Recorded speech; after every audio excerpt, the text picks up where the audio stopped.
Untuk soal tentang rantai makanan atau food chain, kalian akan disajikan gambar rantai makanan. Nah, misalnya pertanyaannya adalah jika salah satu hewan itu decrease, berkurang atau become extinct, nanti akan berdampak pada hewan yang lainnya. Misalnya kalau di soal nomor 35 itu hewan yang berkurangnya adalah katak, berarti karena katak itu dimakan sama ular, jadi nanti ular akan kekurangan makanan, jadi berdampak sama populasi ular.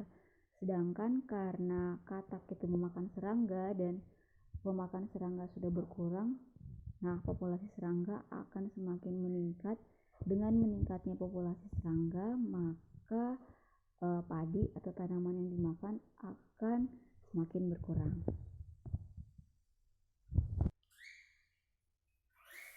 Berikutnya soal tentang asam basah terkait dengan uji coba asam basah menggunakan kertas lakmus.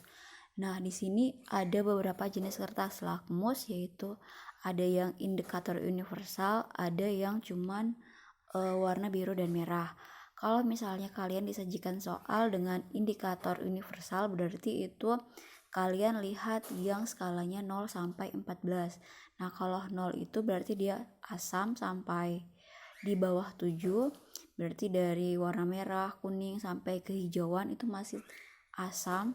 Sementara kalau warnanya menuju ke biru dan ungu berarti dia basah.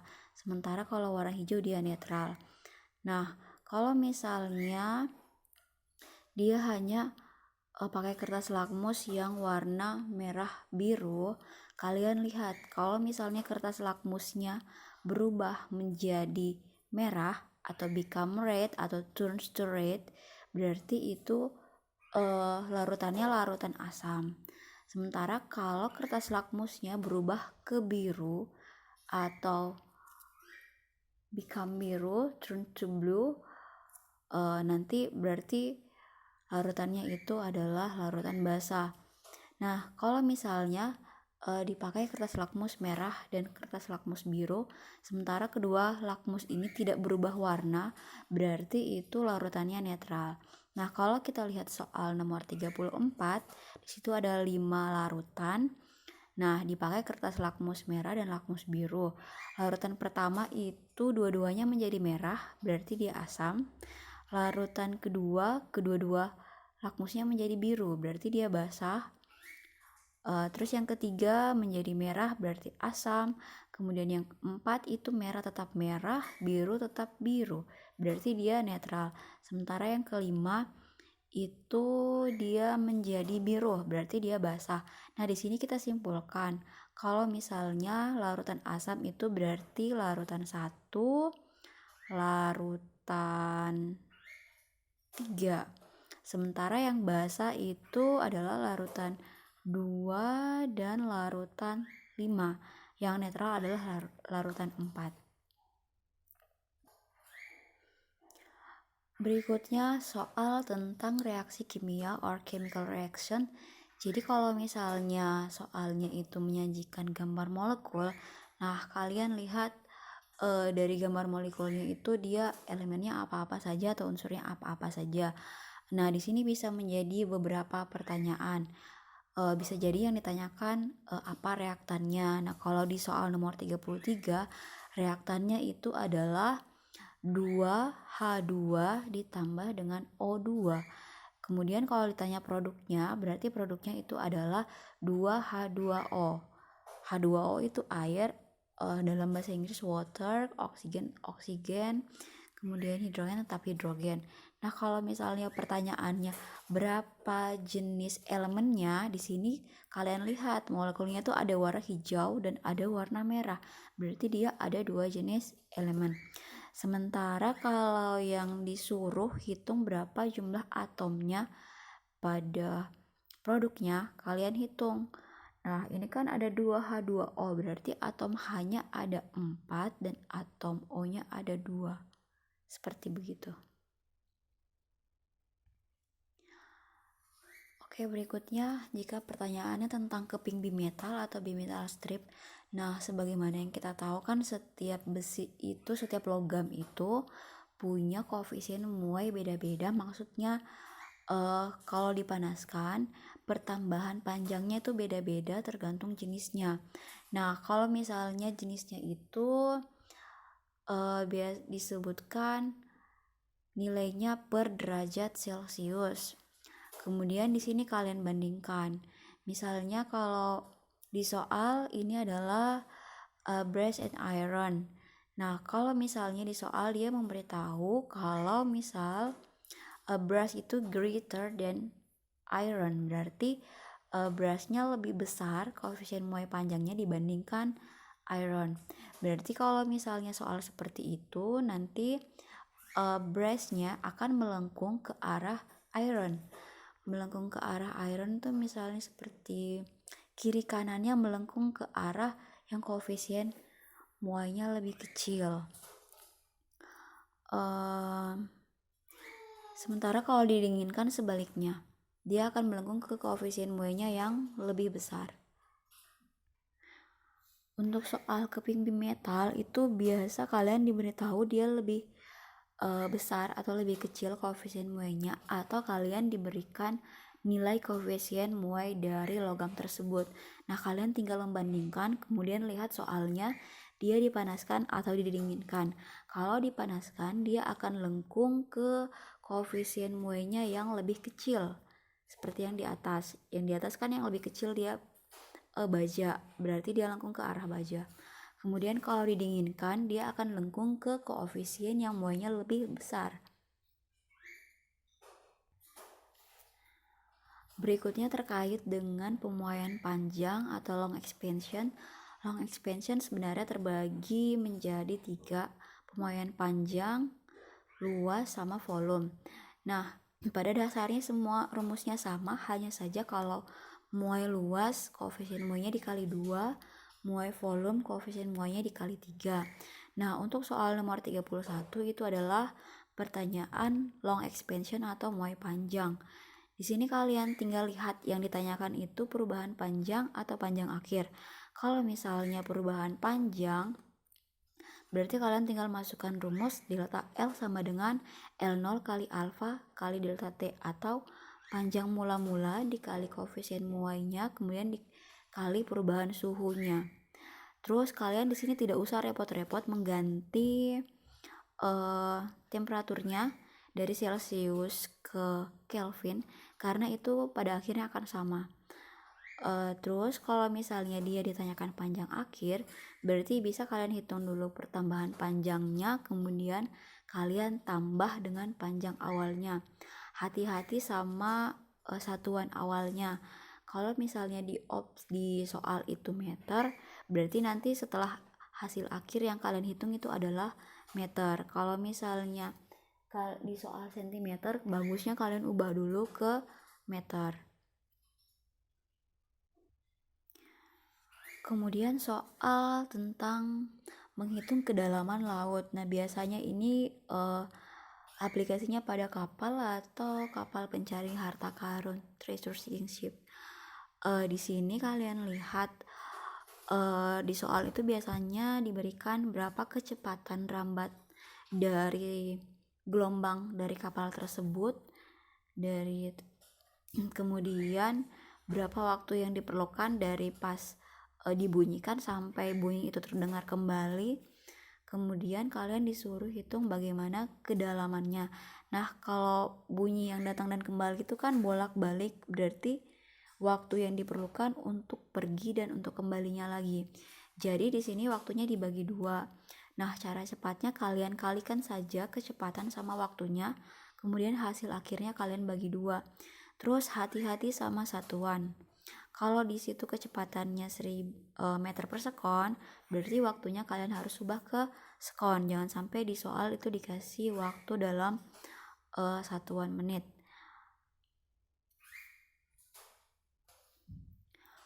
Oke, soal berikutnya tentang periode dan frekuensi pada getaran. Ini materi suara. Oke, di soal ini salah ketik ya. Nilon bukan nilon, tapi in 1 minute there are 60 vibration in a particle. Jadi kalian disajikan jumlah getaran dalam waktu tertentu. Kalian ditanyakan berapa periode dan frekuensinya. Kalau misalnya kalian mau cari dulu periodenya, berarti kan satuannya waktu, satuannya sekon. Jadi kalian hitung 1 menit ubah ke detik, jadinya 60 detik, kemudian dibagi sama jumlah getarannya. Jadi rumusnya itu T besar atau periode sama dengan waktu dibagi sama jumlah getaran. Berarti 60, kenapa bisa 60? Karena kan 1 menit diubah ke detik, jadinya 60 dibagi 960. Di sini kalian sederhanakan lagi pecahannya, bagi 60. Terus kalau bagaimana mencari frekuensinya, kalian tinggal balik. Kalau cari frekuensi berarti 960 dibagi sama 60. Jangan tertukar ya, kalau periode satuannya detik, kalau frekuensi satuannya per detik atau disingkat hertz. Berikutnya soal tentang mechanical advantage atau simple mesin. Di sini kalian diberikan soal tentang lever apa atau tuas. Nah, bisa jadi soalnya tentang bidang miring atau katrol. Ya, bisa jadi katrol, bidang miring, dan tuas. Nah, kalau mechanical advantage pada simple mesin itu untuk semua pesawat sederhana, sebenarnya keuntungan mekanisnya rumusnya adalah beban dibagi gaya. Kemudian kalau misalnya pada bidang miring, kalian panjang bidang miringnya kalian bagi ketinggian. Sementara kalau pada tuas, lengan kuasa dibagi sama lengan beban, atau kalau rumusnya disederhanakan, dari lengan kuasa dan lengan beban kita bisa cari berapa gayanya atau berapa bebannya. Di soal kita lihat a stone weighing 900 is lifted by a lever that is 2 meter long. Jadi tuasnya tuh total panjangnya 2 meter. Nah, if the load arm is 50 cm, jadi kalau misalnya lengan bebannya 50 cm, berarti lengan kuasanya 2 meter kurang 50. 2 meternya ubah dulu ke senti, jadinya 200 cm dikurang 50 jadinya 150. Sekarang kita sudah tahu lengan bebannya 50, lengan kuasanya 150. Kemudian yang ditanyakan adalah berapa gaya yang dibutuhkan. Nah, di sini kan kita masukkan di rumus lengan kuasa bagi lengan beban sama dengan beban dibagi sama gaya atau kuasa.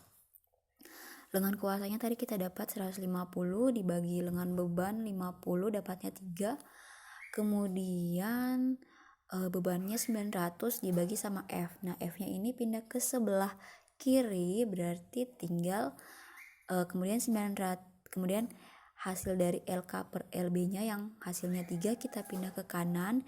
Jadi F sama dengan 900 dibagi 3 dapatnya 300. Berarti gaya yang dibutuhkan ya 300 Newton. Pada dasarnya kalau misalnya pertanyaannya itu gaya, pasti dia lebih kecil daripada bebannya. Kan pesawat sederhana untuk meringankan gaya yang kita keluarkan. Terus berapa keuntungan mekanisnya? Kalian bisa cari keuntungan mekanis pakai W per F atau pakai LK per LB. Kalau kita pakai LK per LB berarti 150 dibagi 50 dapatnya 3. Bisa juga pakai rumus yang tadi W per F. Tadi kan W-nya 900, F-nya 300. Sama-sama hasilnya juga akan menghasilkan 3. Berikutnya soal tentang energi potensial or potential energy. Bisa jadi sih soalnya juga tentang energi kinetik. Nah, kalau misalnya soalnya tentang potensial energi, kalian tinggal kalikan massa kali gravitasi kali ketinggian. Kalau gravitasinya diberitahu berarti kalian kalikan sesuai nilai gravitasinya 9,8 atau 10 sesuai dengan soal yang dikasih. Kalau misalnya tidak diberitahu berarti kalian secara mandiri memasukkan nilai 10 atau 9,8. Kita lihat soalnya. There is a coconut still hanging on a tree with a mass 2,5. Jadi kelapanya 2,5 kilo, ketinggiannya 9 meter. Terus di sini dia kasih besarnya gaya gravitasi 10. Berarti kalian tinggal kalikan 2,5 kali 9 kali 10. Hasilnya itu nanti satuannya joule. Berarti 90 kali 2,5. Nah, nolnya di 90 itu dipakai untuk hapus koma satu angka. Berarti sisa 25 kali 9. Kalau soalnya tentang energi kinetik, di soal itu akan menampilkan berapa kecepatannya. Kalau ada kecepatannya yang satuannya meter per sekon, kalian tinggal pakaikan rumus setengah dikali massa dikali kecepatan, kalian pangkatkan 2.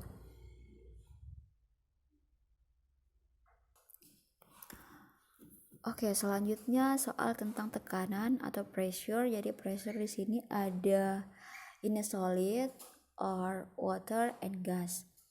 Jadi kalau pada zat padat, rumusnya kalian hafal P sama dengan F per A. Nah, F-nya ini bisa jadi massa dikali percepatan kalau dia bergerak datar, lurus, horizontal. Tapi kalau dia gerak vertikal berarti massanya dikali sama gravitasi, dibagi sama luas bidang tekannya. Kalau dia hidrostatis berarti tekanannya pada zat cair. Jadi contohnya tuh kalau kita menyelam, kemudian kita akan mendapatkan tekanan sebesar apa, itu bisa dihitung dengan rho GH. Rho itu massa jenis dari cairannya, kemudian G itu gravitasi, H itu kedalaman. H itu diukur dari permukaan air ke posisi kita atau posisi, misalnya posisi ikan. Kemudian itu dulu. Sekarang kita lihat soalnya. Di sini soalnya diberikan soal untuk tekanan pada zat padat.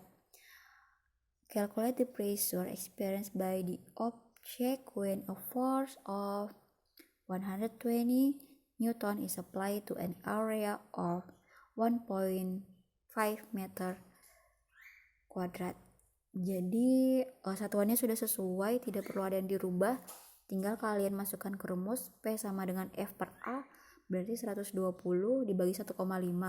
Nah, kalian bingung sama 1,5 ini, kalian hilangkan satu angka di belakang koma, naik 0 di atas, jadinya 1200 dibagi 15. Silahkan kalian hitung, nanti itu hasilnya satuannya adalah Pascal. Oke, soal berikutnya yaitu tentang Newton's second law, hukum 2 Newton. Hukum 2 Newton ini terkait sama benda yang bergerak. Bisa jadi dia bergerak horizontal atau vertikal. Kita lihat soal nomor 25. An object with a mass of 1 kg is moving with a constant acceleration of 5 meter per second kuadrat. What is the resultant force that move the object? Jadi ini sudah diketahui massa sama percepatannya. Kalian disuruh cari berapa resultan gayanya. Berarti kalian tinggal kalikan F sama dengan M kali A, massa dikali percepatan. Tinggal 1 dikali 5. Karena ini sudah international unit, sudah kilogram, kemudian massa meter per second kuadrat, berarti tidak perlu ada satuan yang diubah, tinggal langsung dikali 1 kali 5, berarti hasilnya 5 Newton. Ada beberapa contoh soal hukum 2 Newton, kalian bisa lihat di kisi-kisi yang guru kasih.